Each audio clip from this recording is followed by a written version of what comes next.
I say that.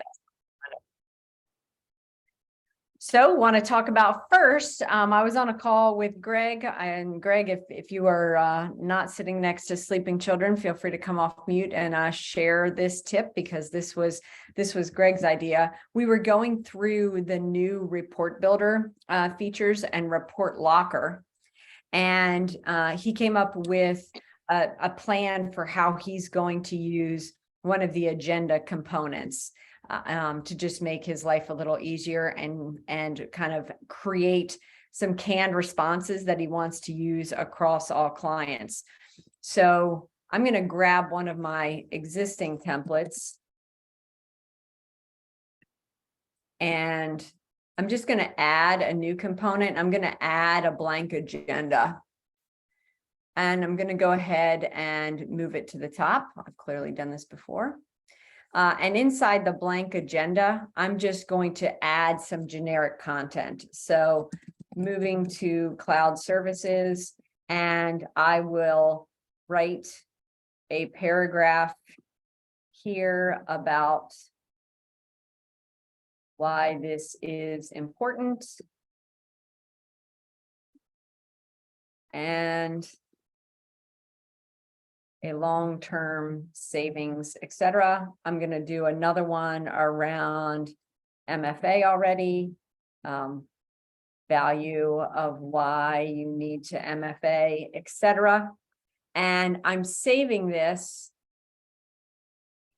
as part of the global agenda, right? So this is, did I just switch? I certainly did. That's what I get for clicking. So I've saved that as my global agenda. And now if I want to switch it for this individual client, I can then just go and update it and say, okay, they've already moved to cloud services. I'm just going to use the MFA line. So he actually has 6 blocks of things that he likes to talk about as part of his executive summary, and they're consistent. But he might only talk about 3 for a specific client. So to be able to just have all of your canned content there and then cut and paste, and choose the ones you want may save you some time. Brian, what you thinking? Just wanted to verify that can these templates only be called in a business review, or can you also call them from a business meeting that you're scheduling? So right now, when you're in a business meeting, you can open one if it's already been created, but you can't pull up individual templates. Is that what you mean? I'll click. Yeah, I'm just thinking, I know kind of historically, I've seen your templates include the agenda like in the executive report. And our thinking is that we actually want to put the agenda in the meeting item where we then put our meeting notes. We don't necessarily want to have an agenda in our executive report. Oh, gotcha. In the report itself. So you would want to add it here inside the business review. So you could review meeting. Yeah. Yeah. So you could add that if you we create lots of notes. Let me just edit one of them. You could add a link in here if you want. So you have lots of options for what you could add. You could actually link the doc down below, or you could just upload that single template. So you could create, if you had the agenda as a separate template inside of Report Builder, you could just save it to Report Locker and link it to this business review, and it will show up here. Okay.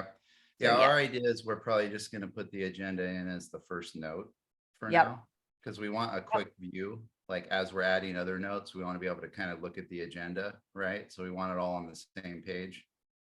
So if you scroll up there, the idea is rather than just having a notes section, you would actually have a defined agenda section. Like, hey, you're going to schedule this meeting. What's going to be the agenda? And then when I go back to the meeting later, I can add notes below the agenda that was already put in for the meeting. So one of the things that we talked about on the roadmap was having an agenda builder where you could kind of grab components. So that makes sense. I'll add that as a suggestion inside that. Yeah, I know we've kind of talked about it already. I was just curious how this new addition might relate to that, but it sounds like you'd have to just import it as a attachment or. Yeah. Yep. Or link it. Yeah, this was just when Greg realized that I can take the global component and update it, maybe delete 2 of the sections. I don't always have to retype the same 4 things.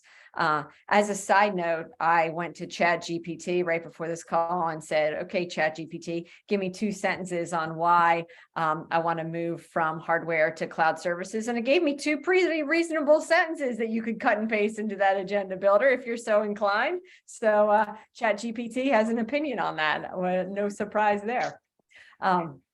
So this weekend, keep an eye out for the notification bell because we will have a couple releases. So I want to talk about them now. The first is, we actually talked about it when we talked about Report Builder.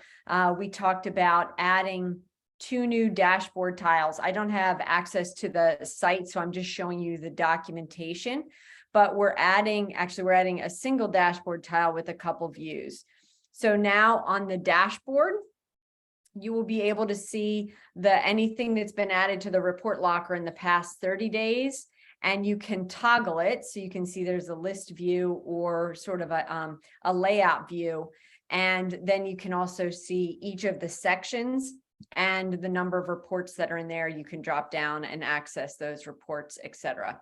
So when we first mentioned Report Locker, we had some folks say on the call, it would be awfully nice if we had a tile of all of the latest reports. So I don't have to tell my client, go in, click to here, go find your report. Let's just put that tile right in front of them so they can see the most recent reports. So that's the goal of this, and that will be out this weekend. Like everything else, you can control whether or not that's on or off for you or for any of your security groups. So comments, questions, complaints, or criticisms about that? That's a pretty easy one. So I didn't expect many comments, complaints, questions, or criticisms for the record. All right. So we're getting another integration, Ninja as a primary integration. So this is as a primary. Most of you I would say the majority of you on the call already have a primary integration. And so this will not impact you, but we did have a healthy list in our backlog of tickets of folks who are saying, I want to use Ninja as a primary integration.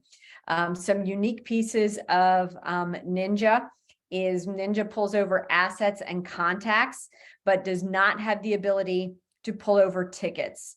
That is because every time you access Ninja's ticketing system, it requires you to authenticate. And so you would have to, every night if we tried to sync, it would want you to then go enter your MFA code and re-authenticate. So until Ninja moves some of their API requirements around ticketing, it will be doing the asset and contact company asset contact reporting that we currently do. Again, that's currently only as a primary integration. We may look at that as a secondary at some point, but that will be coming out this weekend as well. So that is 2 new primaries so far this year. Hoodoo came out already, and we already have some happy Hoodooers. The other piece that is coming out is this notion of headlines. So in the platform, on the upper right, you're going to have a new icon that will pop out a panel on the right-hand side with some headlines. So I am going to jump into the headline doc and walk through what this looks like. So you can see here, we've got a little newspaper icon, and it shows you there's a new headline. If you haven't closed it, the headlines will pop out, and we're going to talk through a few of these pieces. First thing, it's going to tell you when contracts are about to expire, as well as contracts that have expired. So folks have been asking for this for quite a while. Instead of having to click into contracts and look and see what's red, for us to bubble this to the top for you. So we are doing that in headlines. We're also giving headlines around business reviews. So you can see the last scheduled business review, if you have any overdue, and your next scheduled meeting. If you click into any of the blue links, you will land on the meeting itself. the latest assessment. So now you can see the last assessment we gave this client was the Microsoft Secure Score V1 baseline assessment, what the score was and how many days ago that assessment happened. And then any expired assets not linked to a recommendation. Here's the important part of that. Assets automatically land on the budget forecast. We know that, right? We talk about that all the time. But if they're already expired, they're then overdue. And if you choose to hide the overdue section because there are so many assets overdue, then you could lose that. So we're pointing this out to you to say, if you want to budget this for a specific time period, you might want to add all of these to a recommendation.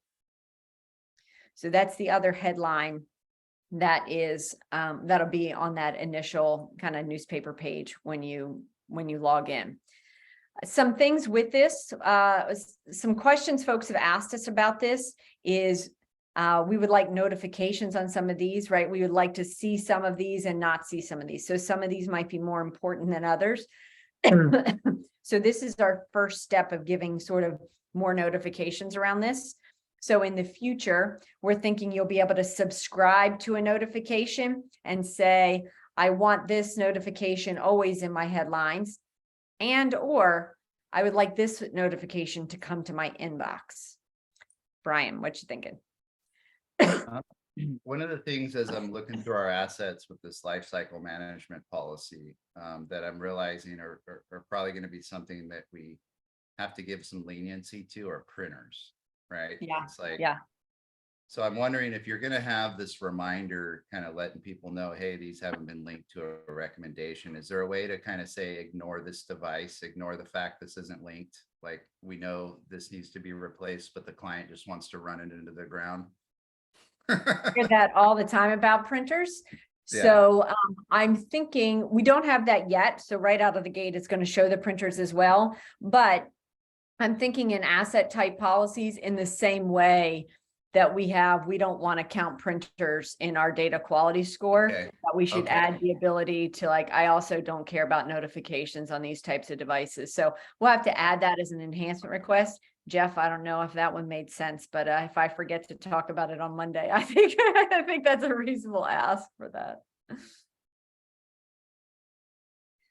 Any other thoughts, comments, questions, complaints, or criticisms? While I have a question. Yeah. Can we use that scheduling feature in the headlines to, I was talking with my tech director today, like compliance has lots of, how often are we gonna check on something or start talking to them about that, you know, we're gonna be doing a penetration test and whatever. That would be nice to have it, you know, so that I could see it, because I'm not going to find that in ConnectWise. I don't really work with ConnectWise that way.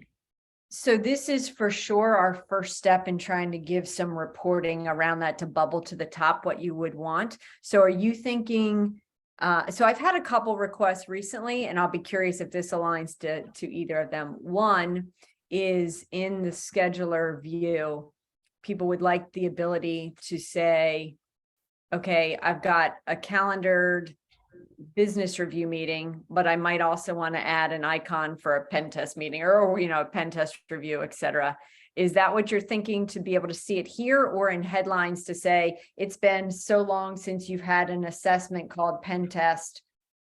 Yeah, I don't really care, honestly. Okay. I just like to be able to, you know, use this tool as sort of keeping me organized if I'm not, you know.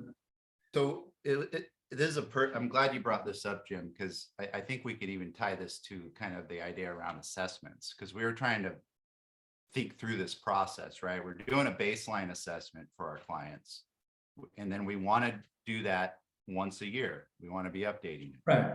But if halfway through the year, we end up doing a huge project that affects that assessment, we're going to update the assessment after that project.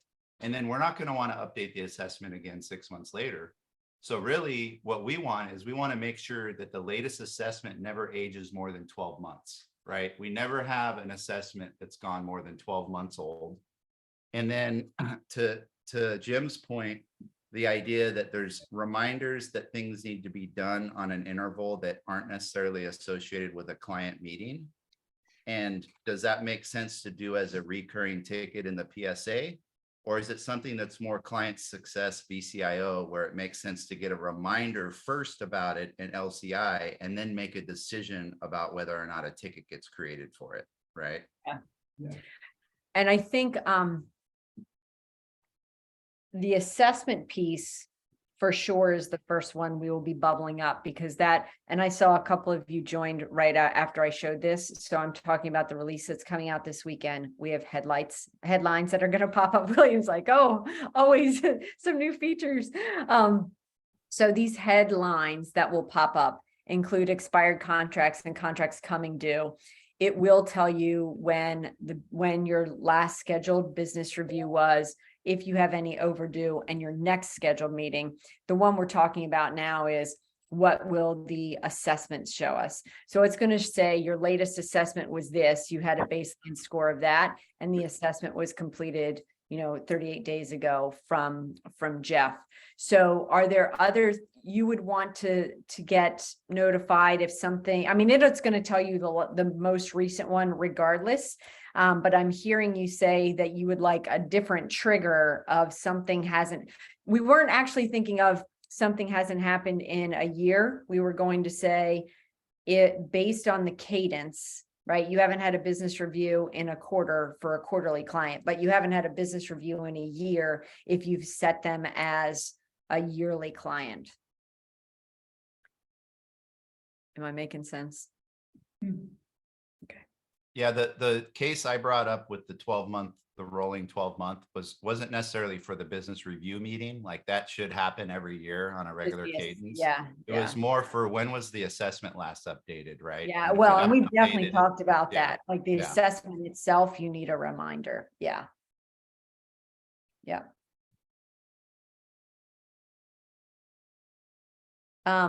The other piece, again, for folks that have come in late, is we will have 2 new dashboard tiles. They'll pop up at the top for you. It's actually one dashboard tile with 2 views. So again, you can move it around if you don't like where it is. So we will now be showing a dashboard tile of the things that have been uploaded to Report Locker for that client in the past 30 days. So you'll have both the view to all the individual assets, as well as the condensed view that sort of gives it in folders if you prefer it that way. Lastly, most likely at the end of next week, we will be announcing an integration with Fin. Their cybersecurity phishing data will be in the platform, so that's underway as well. So folks have been very busy. Very busy. There's a reason we're hiring another developer. Yes, yes. It has as much to do with what's coming as the 800 plus feature requests that are in the system today. So Actually, it was 1,400. Jeff and Nick started going Is that through all? this week. Yes. You're welcome. yeah, if you take out Williams, I'm sure it's only 800. I was gonna say it's probably half that at least. Something API something. No. Plus ones all the way down. Those are automatically filtered to spam. I have a real quick So question. cold. Oh, sorry. No, go that's ahead, fine. So it seems like dates are dropping off of my check-in scheduler. Okay. Can you give an Um, example? yeah, like one of my clients is PetStar Animal Care, and they were supposed to have a business review preparation 11/17 of 22. Well, when I look at it, it's not showing in the column. And I mean, I know it's passed, but it was never completed. So when my guy looks at it to go and do preparation for it, he goes, "Oh, there's nothing there, so I don't have to do nothing." Is it because the dates are not showing the ones in the past? Possibly. Because we have talked about resetting this to because it only shows the current month. So if you switch the dates to say August, does it then pop up in preparation? I don't 'Cause that know. so I'm thinking that, that maybe we should talk about if you have ones that are overdue, that we should show the most recent quarter so that you can do catch up. Because right now, for sure, if you're in February and it just didn't happen at the end of January, it's kind of fallen off of this view, even though it's still stored back in there. So that makes sense to me. Yeah, it like I said, that one there, and I think there's another one. Yeah, like another one was Red River Equine. That one also didn't happen in, because you get clients that, hey, look, it's time to, ask you a few questions and get ready for your next review. And then all of a sudden they ghost you, and they're like, they're still paying their bills, but they're like, I don't want to talk to you right now. So, but we need to have some way to see those dates that even if there are in the past, you Yep. know, so what's going on? And what I've started doing is I've started putting, I don't think there's really a place for it. And I don't know, maybe I'm being a little crazy. I don't know. But I've also started putting like notes, trying to keep notes of when I sent them a message or something like that in there Right. as well. Yep. So I'll take a look in your site when I'm not on camera and recording, and Yes, ma'am. I'll follow up with you for sure. Thank you, Marnie. Appreciate it. Yeah. I can see that I have just let a few folks in, so I'm gonna refresh one more time and say everything that I've already said. So I'm not offended if folks want to jump off if you're like, I've already heard her say that twice. But if you are just joining, we have some releases coming out this weekend. First, Ninja as a primary integration will be out, probably is not relevant to folks on this call. Second, at the end of next week, we will probably have Fin integration for cybersecurity phishing training, another one of those. And then we have a new dashboard tile. So we're now going to be displaying a new tile with report locker reports. So you'll be able to see the past 30 days. You can either see every individual report or foldered for the past 30 days, which you can expand and link directly to. And the other piece is you will now see headlines in the platform. So headlines, there will be, and it will pop open for you. You can close it with the little newspaper icon in the top right. It will give you a notification number when new headlines pop up. So if you have closed it, it will let you know when something's new is in there. Right out of the gate, these are the headlines we'll be displaying. Contracts, ones that are about to expire and ones that have expired. These for sure are places that you need to address in a business review or might have sales opportunities. So we felt like that was really important. It's going to review your business review schedule for this client, tell you when your last one was, if you have any overdue ones, or in the case of our demo site, we've missed our last 18 overdue business reviews. So we should have a conversation with our imaginary client. And when your next scheduled one is with the approximate time period. And then the other two pieces, your latest assessment. So your latest assessment, title of that assessment, the type of assessment it was and the score, and then when it was completed and by whom. And then lastly, any assets that are expired and not linked to a recommendation. The use case for this would be if 5 assets expired in January and you were going to go have a conversation with them now, a few days into February, those assets would be living in the overdue category. Some folks hide overdue if there's a ton of tech debt, but those assets might have been important. So we at least want you to take a look at them and know that you might want to add them to a recommendation. So again, certainly not a requirement, but something we wanted to bubble to the top for you. One of the things we're looking at doing with this again is letting you subscribe to these. So you could say, these are the notifications I care about. And then these are the, and maybe I'd even like email notifications on some of these.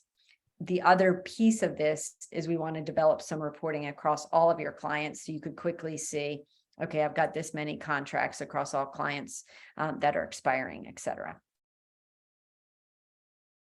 So I had warned folks that this would probably be a fairly short call. But does anyone have questions, et cetera?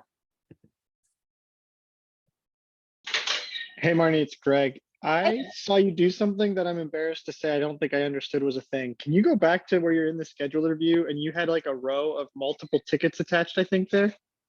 Okay, yeah. I was in the scheduler view and then I actually clicked into, is that what? Yeah. Oh, wait, sorry. I definitely did not click into umbrella. I don't know what I was doing. I clicked into here. And then So like was when it, I pick one, yeah.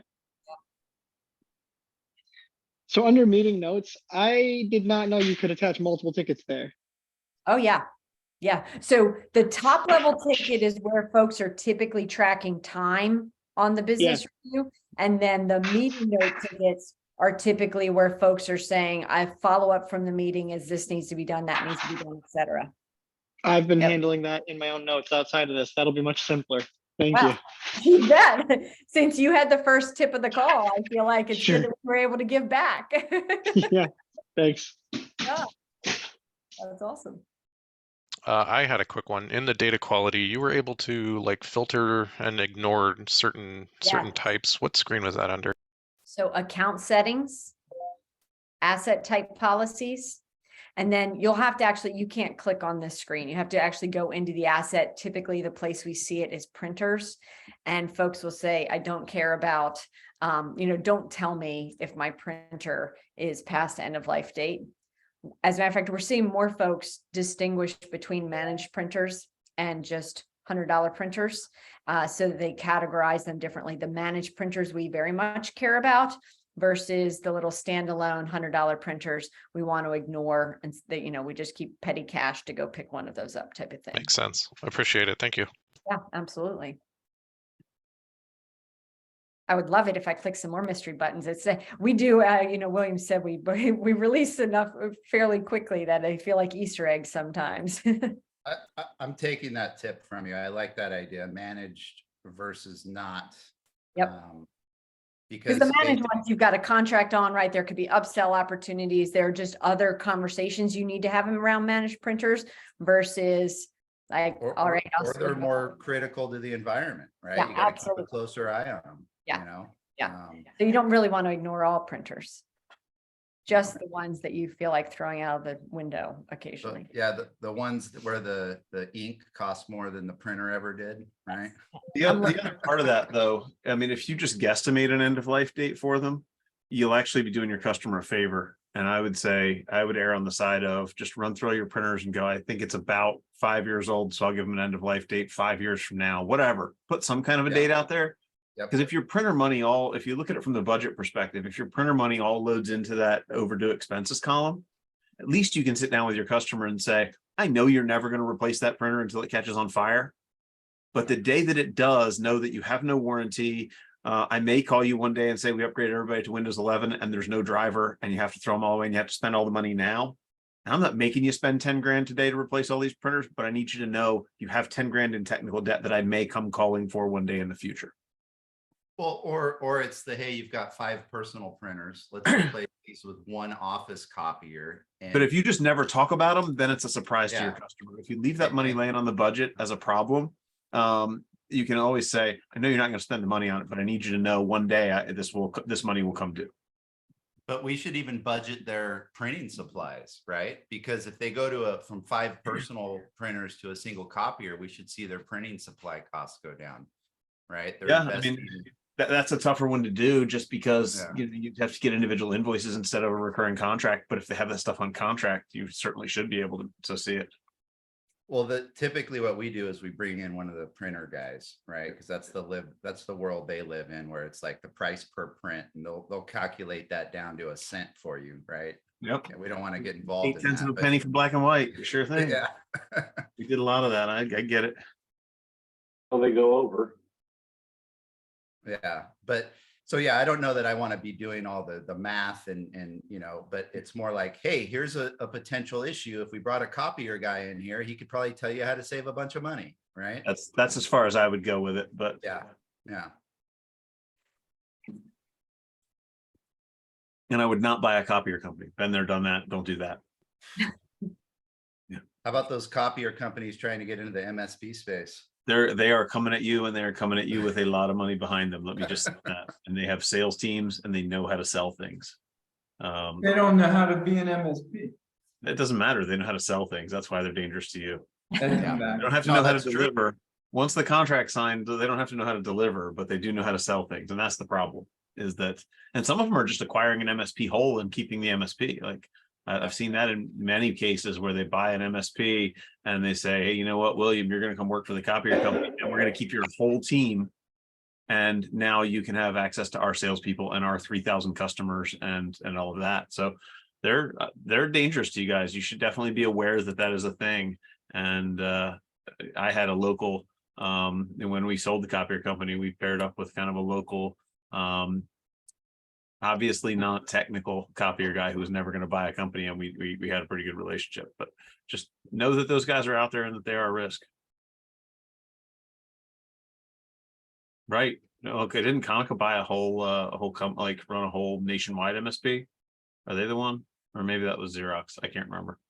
Xerox was the one that bought the big MSP Big one? and Okay. drove it into the ground. Yeah, that one. Yeah. Um, I retired from Canon after over 35 years there. And of course, as soon as I get into the cybersecurity side of things, then Canon starts going after cybersecurity. Well, you've got ISPs and mobile carriers getting into cybersecurity now. While we're talking about budgeting, something came up today as we were onboarding with Sasleo that I thought was interesting. I already threw in a feature request for it, but they actually Saw that. track I'll talk to John about it. He and I are buddies. I didn't even know that was a thing.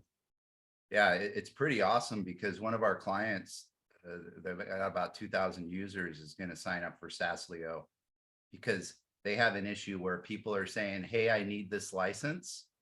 So they give it to them, but IT wants to have a report to see if they actually use the license or not, right? And if they don't, we're going to take it away. So it'd be nice to not have duplicate entry, right? I mean, for now, we'll do that. We'll have contracts in both places, but eventually bringing those in would be nice. I did click on the Sasleo report for folks that weren't familiar with what the integration looks like. Lots of options for sure. It's a great report. The best thing that they said to me was that they have a report internally.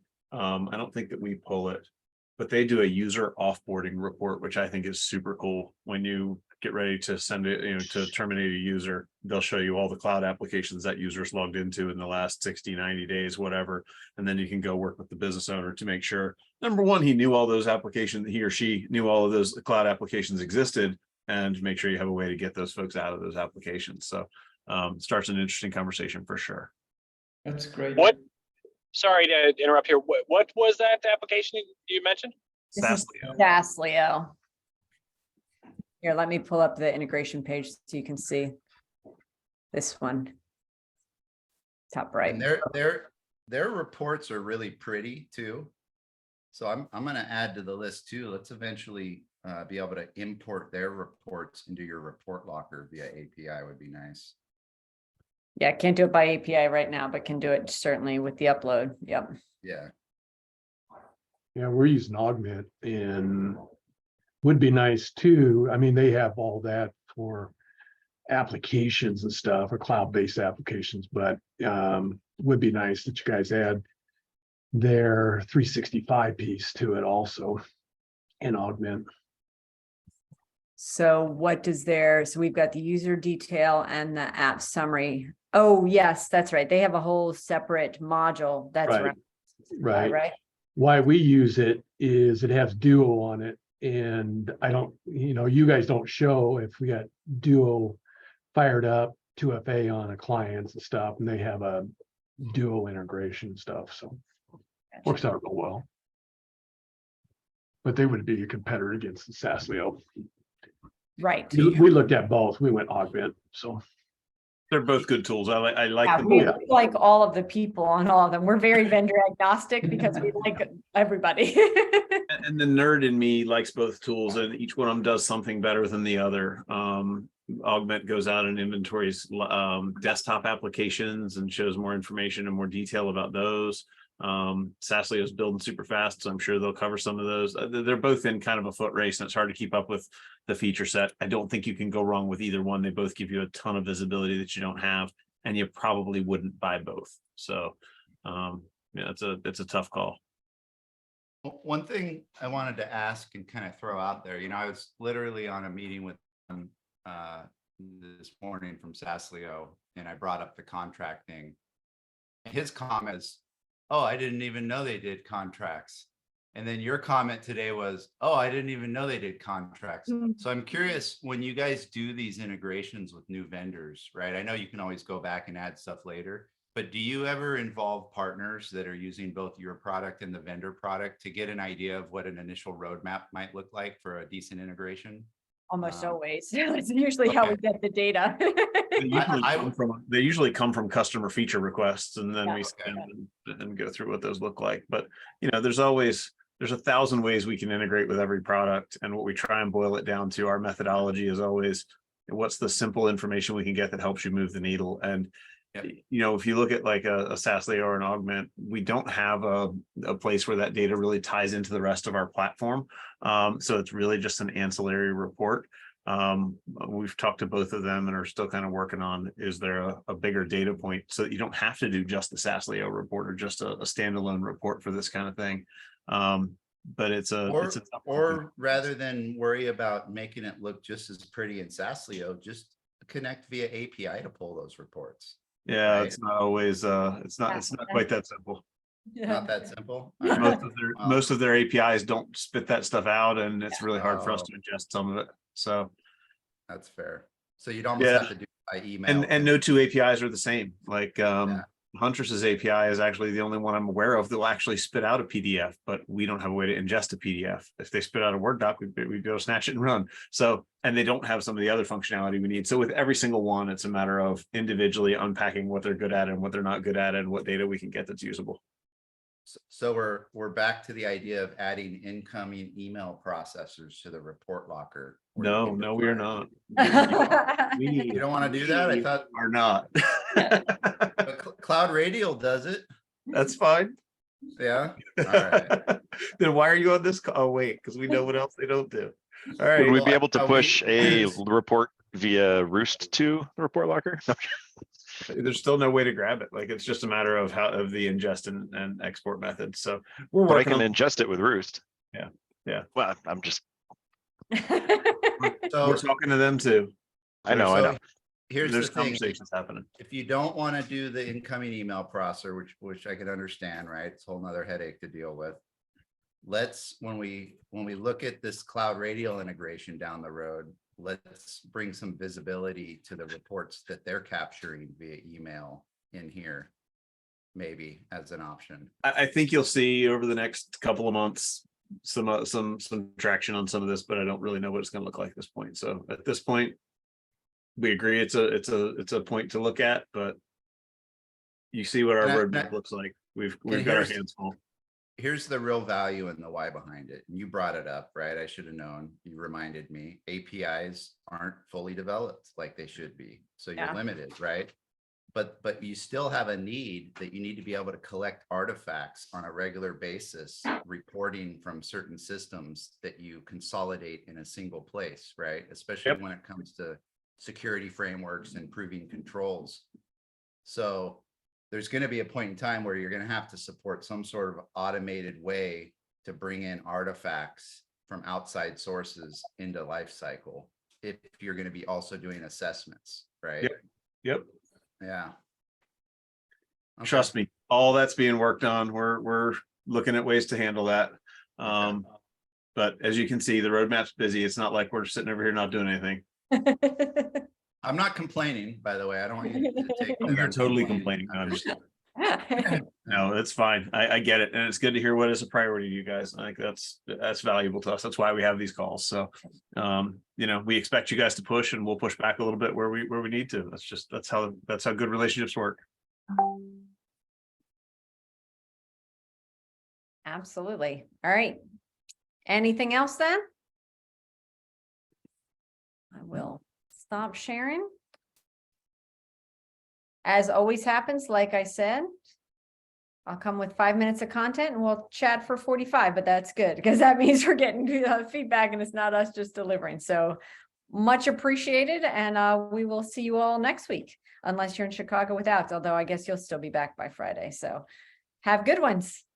Bye-bye. You guys have a good weekend. Thank you. Thank you very much. Take care.